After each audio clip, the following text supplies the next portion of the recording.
Welcome to the stage Rightside. I'm your host, James Whiteside, and I am joined by 3 Corps de Ballet members who are retiring this year. Lauren Post, Alex Basmagy, and Kiely Groenewegen. Did I say it correctly? You said it perfectly. The way before we started recording, I was like, so I've only known you for like 10 years, but how do you say your last name? Groenewegen. Groenewegen, yeah. It's a good chant. Groenewegen, Yeah. I can't say it. No. It's a little bit of a tongue twister. Do you want to do a tongue twister that I made up? Yeah. This is important. All right, you have to say grocery store sushi 5 times fast. Lauren, try it. I have a mint in my mouth, so... So maybe somebody else? Or are you just going to spit the mint out? Grocery store sushi, grocery store sushi, grocery store sushi. Grocery? Grocery. Grocery. What's wrong with that? It's a grocery. I'm from Grocery store. Mississippi. Don't you mean Mississippi? All right, Alex, your turn. Alright. Now I'm gonna say grocery. Wait, what was it? Grocery store sushi. Grocery store sushi. Grocery store sushi. Grocery store sushi. Grocery store sushi. That's actually Whoa, really good. that was really good. I was going the opposite way. I was going grocery store sushi. Sushi. Sushi. Sissy. You want to try it? discriminated. I think I already did. It wasn't worth it. All right, so I've got Kiely, Alex, and Lauren, and the 3 of you are retiring this year, and I wanted to bring you onto the stage Rightside to talk about what that means, what your careers have held for you, your greatest triumphs, your greatest disappointments, your loves, your losses. You know what I mean? All the things, all the feels that you get when you realize that this thing you've worked your whole life for is finally coming to a close. Goodness gracious. Lauren, I want to start with you. Okay, When did you- Mint. Okay, do you need a moment? Do you need to go somewhere? Just gonna pause the Why thing would for you you. pop a mint I into don't your know. mouth? I got nervous. Okay, I'm fine. Okay, crunch, crunch. You good? Yeah. Okay, Lauren, when did you join ABT? What year? 2008. 2008. Wow. Mhm. That's a while ago. How many years? What does that mean? 16 and a half. 16. The half matters. Yeah. Okay, and you did studio company, correct? No, I didn't. No, you joined right in the core. You were I just so joined- fierce. Mhm. I joined as an apprentice, and then I went to the Corps de Ballet after that. How long were you an apprentice? I think like 6 months, 6 or however many weeks they, 20 something weeks. It's like a short contract, and then you move on. Yeah. So for those of you just listening to the podcast, I'm also filming this. So you can go on YouTube and watch it, and you can see me wildly gesticulating to Lauren to speak up, because I have a loud, booming man's voice, and she has a demure, angelic mutter. Thank you. You're welcome. Alex, when did you join? I joined in 2011. And you did like a couple years here, and then you went to Spain for a couple years, correct? So actually I think you're talking to, because did you do studio company? I did studio Oh, company. okay. Yeah. Because I was like, I don't think any of us did, but No, you did. I did. Yeah. Which is not usually the norm. I But know. I was in the inaugural year of JKO before it was JKO. What was it called? It was the American Ballet Theater Studio Company Associate Program. Whoa. That's a mouthful. That's way too So much. fancy. I know. You know what's not any easier? The Jacqueline Kennedy Onassis School. At American Ballet Yeah. Theater. Yeah, I know. yeah. So it turned into that while I was still there, and then when I graduated, I didn't get a contract to studio company. Whoa. So at the Brutal. same time, Angel Correa, who was a principal here at the time, was opening a company in Spain, and I went there for 3.5 years, Cool. and then came back here. So, okay, were you like the most devastated in the world? The most, because it was a hard moment. I was on track to do that, and then right when I was graduating, the director of the studio company at that time left, and the new director that took over, so it was John Meehan, and he was like, he was having me learn things from studio company. I was like kind of shadowing them, and then he left because I don't know whatever happened with him here, and then Kirk Peterson took over, and Kirk was like, "Oh no, I don't like you." Wow. So I didn't get in when I thought I was going to be. Yeah. So then I auditioned around, and I got into like smaller regional companies that weren't really like my vibe or what I really wanted to do. And then I went all the way to Madrid to audition for Angel, and when I was there, he was like, "Why'd you come all the way here?" Because he knew me from being in school. He was like, "I could have just like watched you at JKO or at Steps or something." And I was like, "Well, my parents said I could go to Spain." here I am. Me and my good friend at the time, Lara, who was also in JKO, who also didn't get into the company. We went together. Oh my gosh, So, that must have been a fun adventure. it was Nerve-wracking, was- but fun. Yeah, it was super fun. It was our first time in Europe for both of us, and it And- was you fun. went And it by was yourself? him. We went by the two of us by Wow. ourselves. So it was him, and Cynthia Harvey was at the audition as Oh, well. Because cool. originally she was going to be part of the company, but in the end she didn't end up doing it. And they both knew me from JKO and from the summer programs. And so like everybody had their like little numbers, and then they just kept being like, and Alex, and like all the girls were like, They hated who you. is this?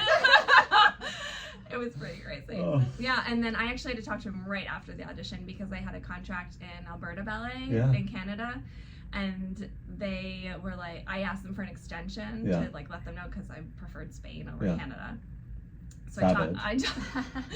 I mean, at the time when I was like 19, it was Yeah. like, Still you know. young. Yeah. So I spoke to him, like I literally went up to him right after the audition, and I was like, I kind of need to know because I have this other contract. He's like, yeah, definitely, like you'll be getting a core contract. And I was like, okay. So I like went back to the hotel because this is like pre-internet on phones, and I like wrote them an email, and I was like, I will not be accepting the contract. Oh my gosh. And then I moved to Spain for 3.5 years.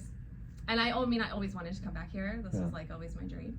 So when I would come visit my family in New Jersey, I would take class sometimes with ABT because I still like had friends here, and Susan Jones, who's our ballet director of repertoire here, she went there to set Bayadere, so I like had her info, and I was just like, can I take class? So I took class a few times, and then I ended up leaving Spain because things got a little, I don't know, money, the crisis was really, financial crisis was really bad in Spain, so there was like a lot of cuts happening, and I ended up leaving, and I was here visiting my family anyway, and I auditioned, and Victor Barbie at the time was the associate director, and I did 2 classes here, like 2 days in a row, then I went to Boston and did 2 classes there, and they called me while I was in Boston, and they're like, can you start on Tuesday? Whoa. Wow. And I like had a flight back to Spain because Yeah. I was like still living there. Yeah.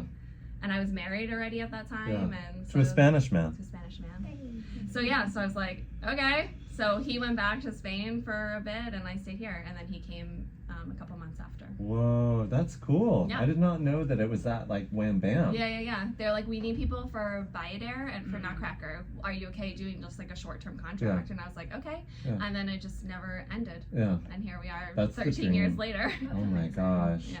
Keely, when did you join? I would have joined in a Met season as well. So I joined like May 2017, I think it was. Mhm. I did the studio company beforehand. So the Royal Ballet, their 3rd year, they used to do the exchange with the studio Yes. company. So that's when I actually was first shown to like ADT. I think Ethan Stiefel was setting a piece for us, and so If you can't tell, Keely's Australian.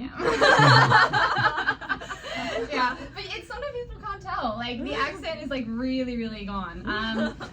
It is in my head anyway. I don't know about you guys. Yeah, I can't hear it at all. Yeah, so I think that.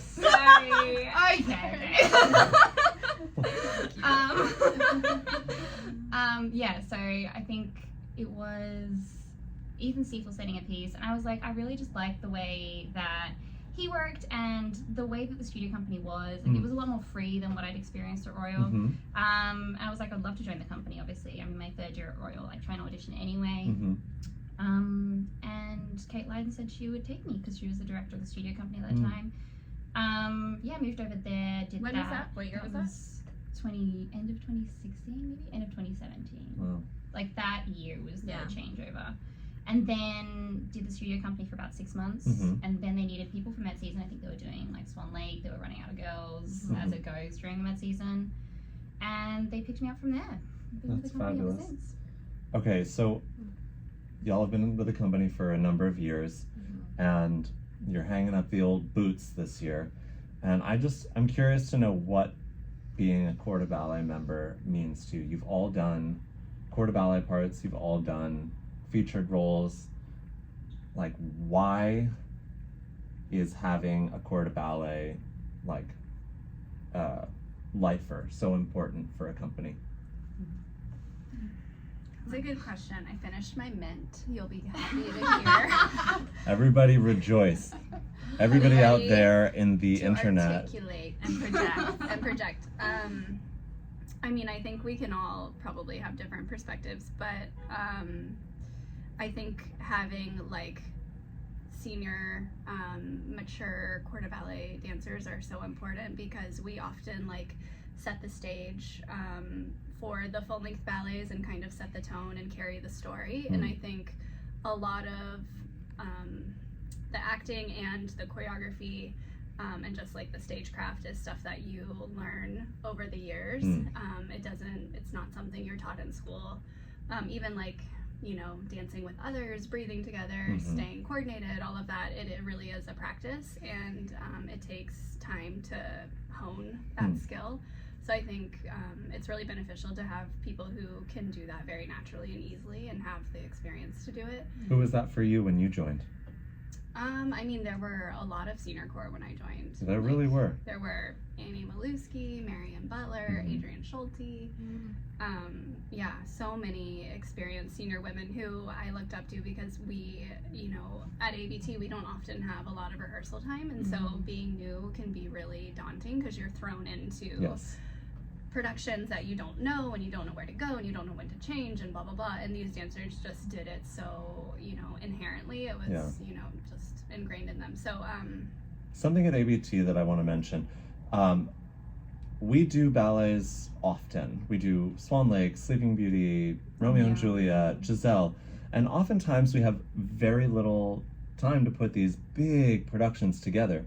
And the company relies on its dancers a lot to pretty much teach the young dancers what the steps are. But not only just like the dancers, like even wardrobe. Like you have someone changing wardrobe and they're like, we don't know when to put the capes on for Romeo and Juliet. People are asking things like that. It's like the senior dancers that know exactly what's happening when, and they can keep everything calm backstage. Just so important. It's like that institutional knowledge that just like isn't taught from the staff. It's really from within. Naturally.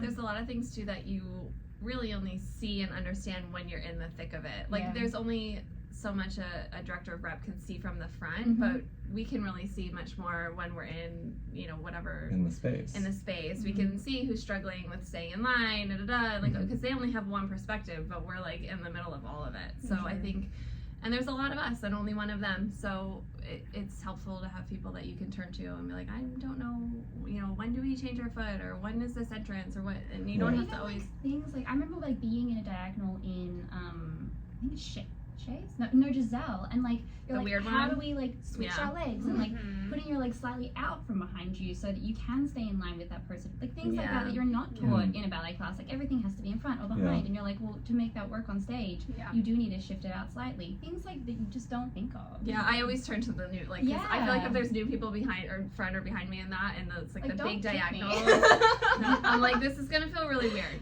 But your arm is gonna be all the way over here, and your leg's gonna be all the way over there. I'm like, but from the front, it'll look fine.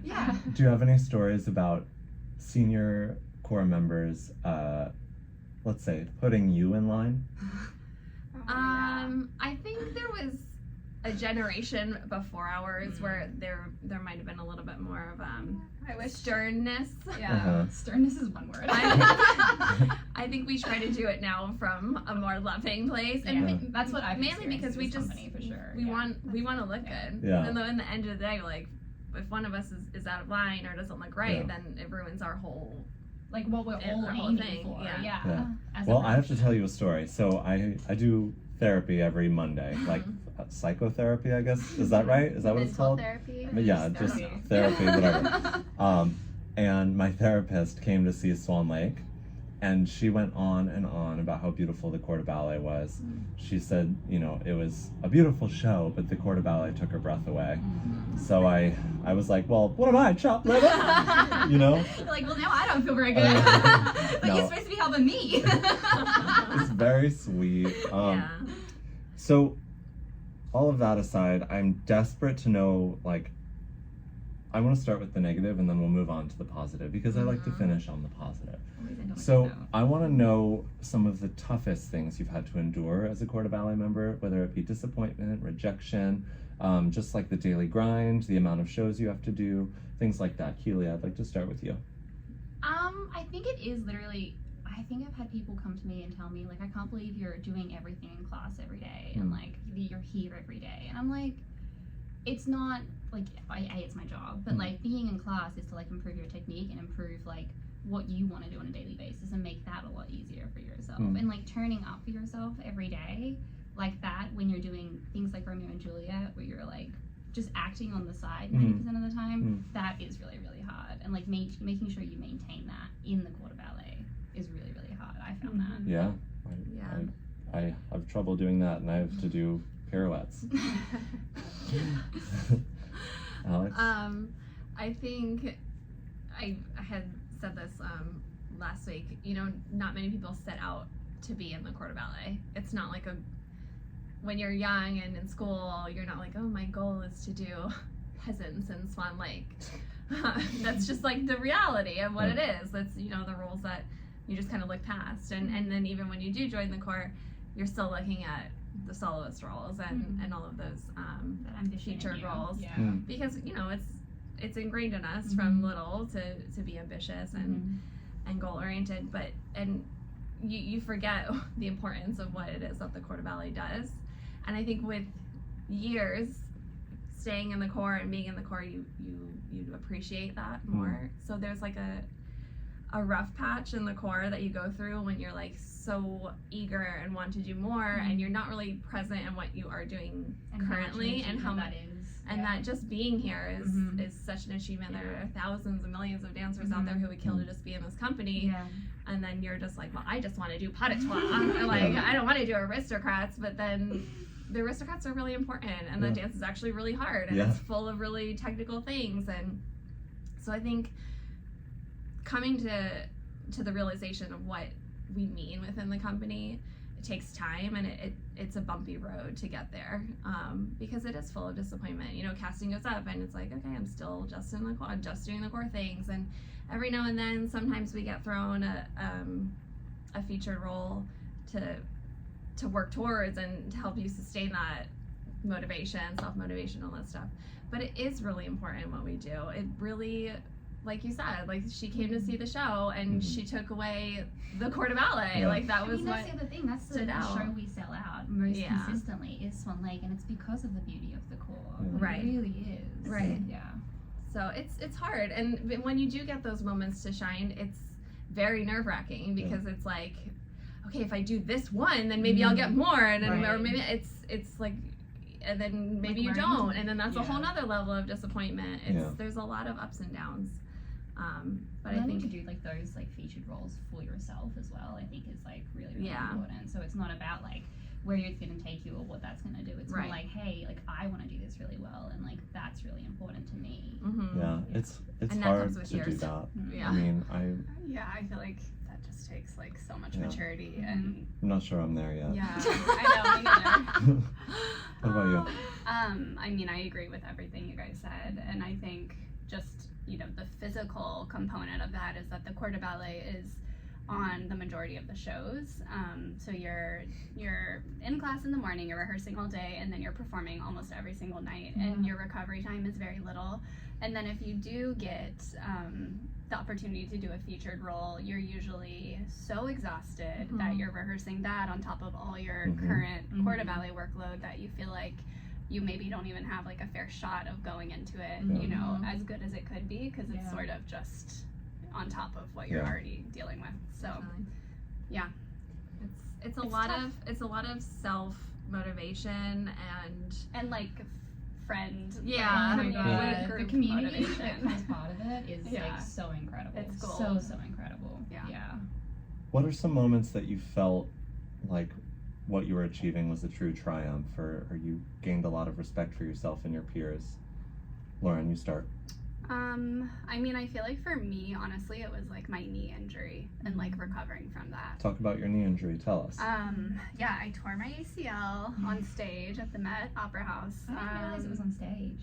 What were you doing? Oh, I was doing what are they called? The concubines. Oh. Yeah. So that was in 2016. Can I say that? I don't know. Okay. We do a lot of sex the worker role. roles. Harlot, whores, concubines. Ballet. It's from before. Whoa.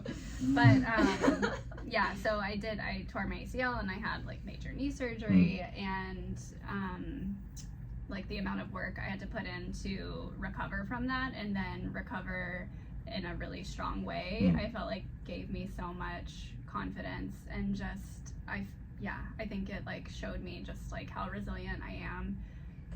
And that was sort of like a turning point just for me personally, to be like, okay, I can do really hard things and actually like come out on the other side in a better place. Yeah. So That's amazing. I relate deeply. yes. Yeah. Alex? I think there are roles that I've done that on the other side I was like, oh, I did that. Like, yeah, and I at the time maybe, I mean, just ones that are hard to get through. Big swans. Like Big Swans was always a dream role of mine, and getting to do it was amazing, and I did it for 8-9 years maybe, but still like super nervous every single time. Yeah, of course. But that was one. Tall Pot Action and Biter is another one. Shades and Biter. I mean, I think Shades for all of us is a real hurdle, both mentally, physically. Yeah. It's a real, like, if you mess up, everyone's gonna see that you messed up. So it's like a lot of pressure. mental pressure. Yeah.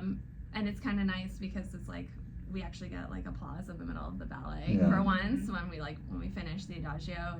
It's a real moment where like, yeah, it's just for us. So it's like literally just us out on stage. Wow. There's not a single soloist yet. Yeah. There's not any principal. So that's always a hurdle that feels good to get over. Yeah. A lot of the Romansky ballets, Songs of Bukovina was one that was A real highlight. real hard, Yeah. and we were like, holy crap. I remember the first time we like ran it in the studio, we all just like collapsed on the floor. And I was like, wow, that was a lot of dancing. It was probably the most hard dancing that we've done like consecutively, because it's like a 20-minute ballet. It's like it's You nonstop. like go off stage really. Yeah. So that was a real moment. I was like, this is a cool thing that I got to be a part of. Yeah. Well, So those are ones that I felt really good about. Kiely, what about you? I think mentally for me was really high. It was my first year as a full quarter ballet member of the company, and we were having an 8-week next season, and I was so excited.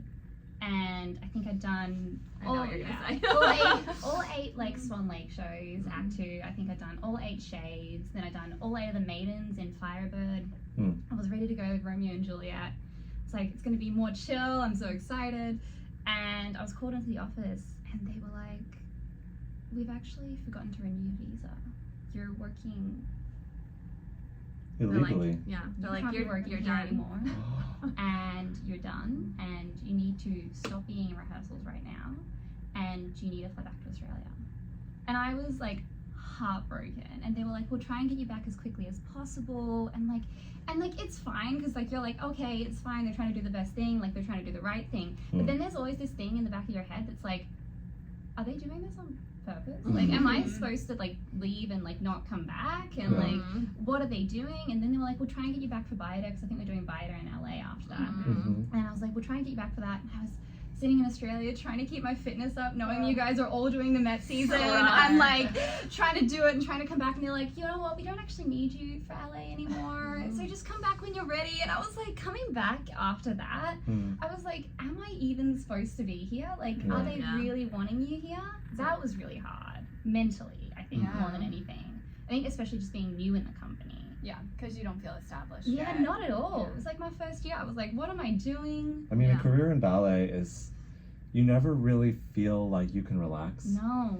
And you're always, no matter how established you are, you're always trying to not only prove yourself to get new opportunities, but to prove yourself to maintain the opportunities that you currently have. Yeah. And that's a really unspoken truth about what we do. Yeah. Okay, so we've got that. That was difficult, but now I want to hear something that was beautiful in your time as a quarter ballet member. And like even this last year, I've had so many beautiful moments. Like doing Ballet Imperial this year, those tutus are so stunning. Yeah. And they're like, it's like a hard ballet. Well, I mean, they're redoing them now, which Yeah. is another story. Shame. Yeah, right? Well, I've we'll had see. people, like- You never know. They could really slay. I don't know. I've had For people, everybody else, we'll be watching Yeah. it. Hopefully make them like lighter as well. Yeah, because those are heavy. Those costumes. Those were heavy. But yeah, no, that was really beautiful. And that's like another one that's like, it's a big achievement and you feel beautiful and you feel Yeah. seen as Yeah. part of that There's quarter so ballet. much dancing in that ballet. So much dancing. Wait, I missed it. Oh. Yeah, me too. Oh yeah. We That's were Oh, right. they stopped it for a period of time, right, as well? Yeah, it was right. The last time they had done it was before we joined, right? Oh, like Like years years Yeah. ago. Oh, yeah. Yeah. I mean, they hadn't Like since I 20 joined. years or Yeah, something. yeah. Yeah, since I joined. So and then we were out. Wait, so I'm desperate to know, even though I already know, I'm desperate for my listeners to know what you're doing now that the boots are hung up. Well, going to be hung up. One Alex, week why up. don't you start? I'm fully retiring. Like Bless. I aim to. I need a break. nothing. Yeah. It was funny because I ordered like my last order of pointe shoes Uh-huh. before the Met started, and one of the girls in the company, ZJ, she was like, "You should order extras in case you have a gig Yeah. or something." I was like, "ZJ, there's no gig. Like, I don't want a gig. There's not gonna be any of that." We'll see. No, We'll maybe see. a character role Yeah. here and there. No. And then I'm actually moving back to Spain. I have a almost 5-year-old son now too, and we just want to raise him in that environment. Yeah. Easier. Adopt me. Raise me. in I mean, my Spain. husband has been here for 13 plus years, And and he's like, he's ready to go "Please." home, and he's been away from his family for that long, and we just feel like it's the right Yeah. move for our family. So we'll be moving to Barcelona. Barcelona. So beautiful. I'm coming to Barcelona, Barcelona I this know. summer. I can't wait to Yes. see you. I will come watch your show, and Yes. then we can have drinks and dinner. Yay, at By the midnight. beach. At midnight. So- And everyone will Nice. still be out. Espanol. Yeah. Lauren, please. So I will be the next director of the Minnesota Dance Theater Ballet Yay! School. Congratulations. Thank you. And just a you. little bit of background there. So you are a college graduate, correct? No. No.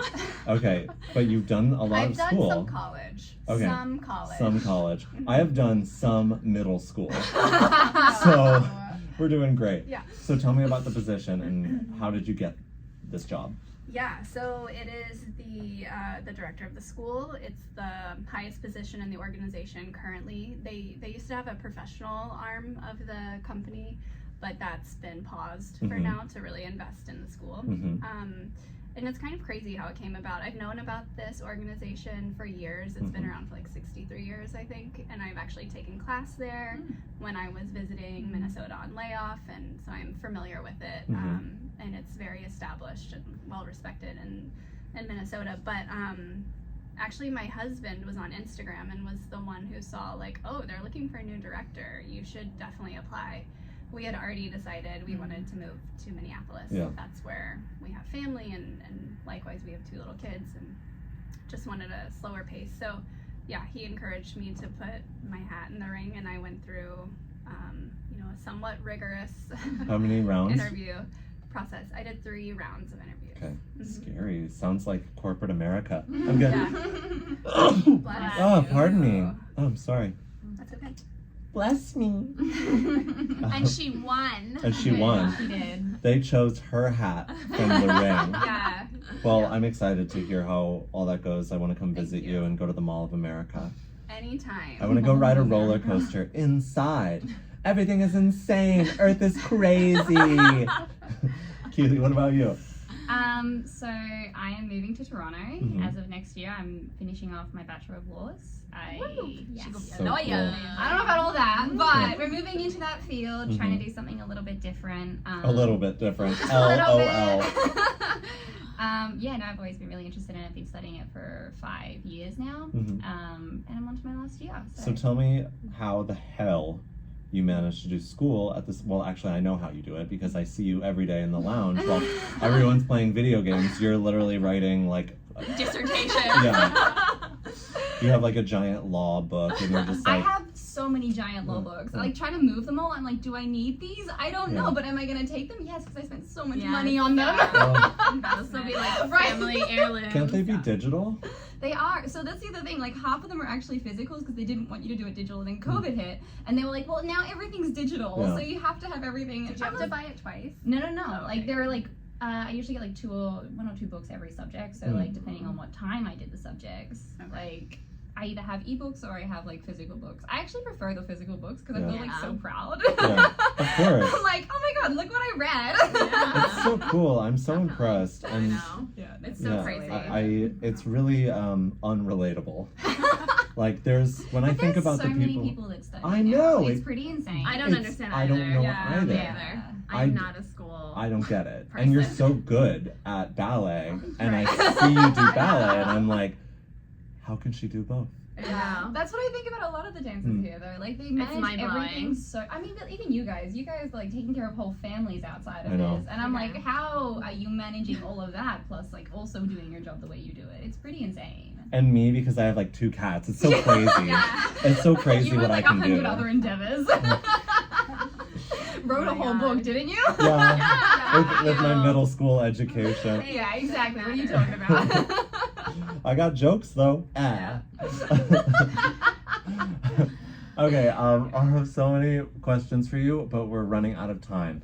Okay. I need for the 3 of you to give a pearl of wisdom about your time in the corps de ballet to young aspiring dancers. A pearl of wisdom, it can be LOL or sérieux. And I'm looking at Lauren. Don't start with me. Okay, all right, Alex.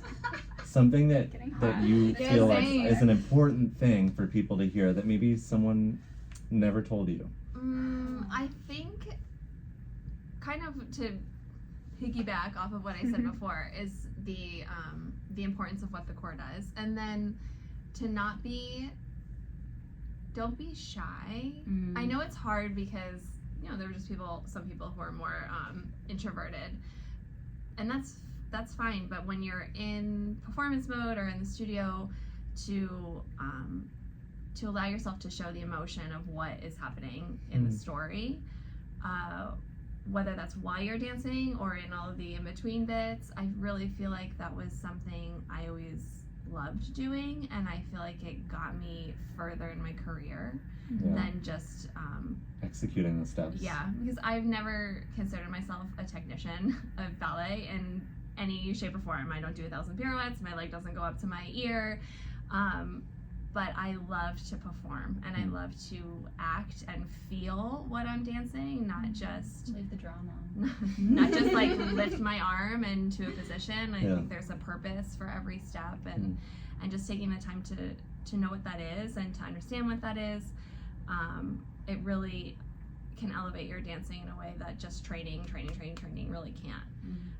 And I think that really, I've gotten so many opportunities just based off of my acting chops. Than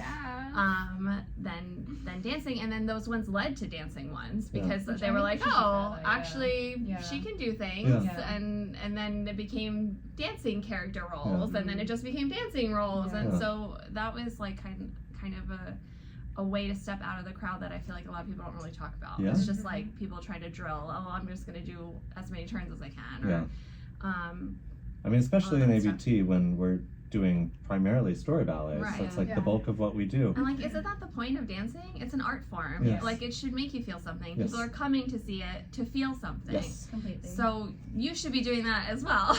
Yes. While you're doing it, you should also be having that experience, because otherwise it's just too damn hard. Like, it's so not worth it in the end of the day. Yes.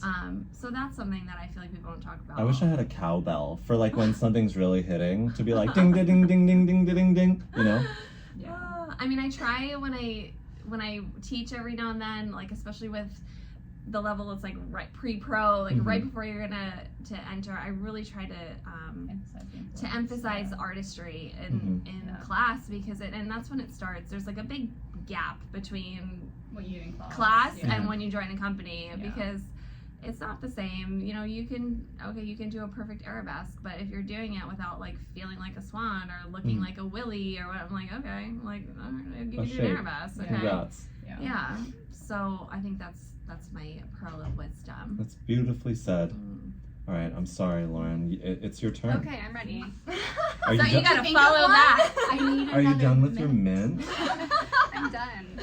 Oh, and wait, one more thing. Yes. Know your choreography. Do your homework. Do your Yeah, homework. do your homework. Not to the point that like you're doing somebody like the director's job, Yeah. but have respect in the studio. Yeah. Like know your shit and Yeah. don't mess around on the side when it's not your turn, and don't listen to the directions. I feel Because like then you you're make everybody talking else does it. Mostly to the boys, to like the male Yes. Yeah. Oh my God. Yeah. friends in the Yeah, company. because you just make everybody repeat things 1,000 times because you weren't listening, and it's really annoying. Yeah. Okay, I she's done. I'm ding done. ding ding ding ding ding ding. All right. Keish. Okay, I guess I would say that like having some experiences outside of the ballet studio is really important for perspective. I Mhm. think that like we can be very singularly focused on ballet and feel that it is like our number one identity and like everything about ourselves, and it's everything we kind of like put our energy and focus into. But I think having like lived experience outside of the studio is so important, and just like complements and enhances your performance on stage. And it's gonna end, like it always ends at some point. So I think it's nice to know about other things outside, and And you learn real about life. yourself so much outside of this space, and people treat you differently out in the world. Mhm. You know, you ain't shit. You go out into the world and you ain't shit. But here, you're a dancer with American Ballet Theater, and you can hold your head up and be proud. But out in the world, it's like people are like, "Oh, cool!" Like, Are you on Barbie. Broadway? Yeah. Do you do Barbie Swan Lake? I'm like, I wish. So I think that's really true. What are some experiences you've had that have brought you that perspective? Obviously, being a mother, I presume. Yeah, I was gonna say like being a mother has brought me huge perspective, and I feel like it's just I don't know. That doesn't mean everybody go out and get pregnant. No. No, but also like my time being injured, like any time that I've stepped away from even COVID, like from performing and from training every day, I feel like I've learned something about myself. I've learned something that interests me, and then when you do kind of step back into it, you just have like more like wealth of experience that you can bring to your dancing. Yes. What's my favorite phrase right now? What? It's just ballet. Yeah, it's just Keep ballet. saying it every time, know. you know. Shit gets real. Shit gets Wayne said real. it. Wayne said it as we were going on for our like act 3 of our show. Oh, nice. Yeah. I'm like, it's just ballet. Yeah. Like, zoom out. Yes. Big picture of the world. Yeah. It's just ballet. Just ballet. So true. Yeah. Keely. I think for me it would be, I know this sounds like ridiculous and like oversimplified, but like just have the confidence that you have the ability to do what you want to do. Because like I think I joined the company and I was like, oh my god, everything's so intimidating, and you are surrounded by these gorgeous artists every day, and so you're like, it feels very intimidating when you get in there. But like know that the people that employed you, they employed you out of hundreds of people, thousands of people that they could have employed, and they want you there. So like have that confidence in yourself so that you can show up in a way that is artistic and like know your choreography and feel good about it, because otherwise there's no point doing it. Yeah. And I thought of something else. Sorry. Get in there. Get in there. Yeah, for sure. Attack. Well, I'm just thinking back to like my earlier years. I feel like there's so much comparison with the other dancers, and like I think something I've learned as I've gotten older is that just because someone is succeeding doesn't mean you can't also succeed. Exactly. So I think Or that really, you're not succeeding. yeah, or that Exactly, you're not, yeah. and like finding a way to like support other people who are succeeding. Yeah. Just like it doesn't take away from anything you're doing. Not at all. That's really beautiful. Yeah. I think that's something that we actually do quite well here at ABT is supporting those who are winning and letting them know that they're loved and not hated for their success. No. Yeah. I think that's really hard to do for people in an artistic profession as cutthroat and competitive as this. Very competitive. And it's a choice we make, and I think it's a really beautiful, important choice because it is not like that everywhere. No. I just want to close by saying that I am so amazed by the three of you for your gifts and what you've been individually to this company. And I respect all three of you, and I know you're gonna just do beautiful things in your next chapter.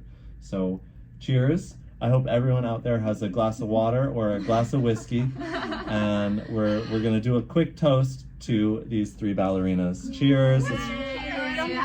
We don't have anything to drink because there's a show tonight, but I have a water bottle. Love you. So, where can people follow you and see what you're doing next? Lauren? Oh yeah. Well, I'm on Instagram at Lauren C Post, I believe. Alex? I'm also on Instagram, but it's probably gonna heavily slow down soon since mine's kind of just like all work related. I don't really post anything about my personal life on there, but it's at Alex_Basmagy Diaz. All right, Kiely? Mine's at Kiely Groenewegen. I'm probably not going to post anything, Yeah. but I'm going to start teaching a little bit, so maybe a little bit of that. Great, great. Well, thank you so much for coming on the stage on Rightside. Dream come true. I've been a fan of the stage Rightside since day one. Yes. I listened to all the episodes. I text James. I'm like, I just listened to your episode. And when he said, will you come on it? I was like, So enthusiastic. Yes, let's go. I think this is Appreciate a really being here, important thing for people to know also, to hear about the end of an era. Like, it's really hard, and it's something I think about so often. I mean, I'm getting there, so this is valuable for me to hear your perspectives, and I'm probably not going to become a lawyer, but I do have things that I can do. He tells himself. Put that GED to good work. Yes! Who said I had a GED? Okay, love y'all. That one, right? Bye. Wave to the camera Bye. and watch this on YouTube if you are so inclined. All right, bye. Heart, heart, heart. Bye. Did I do it? You did it.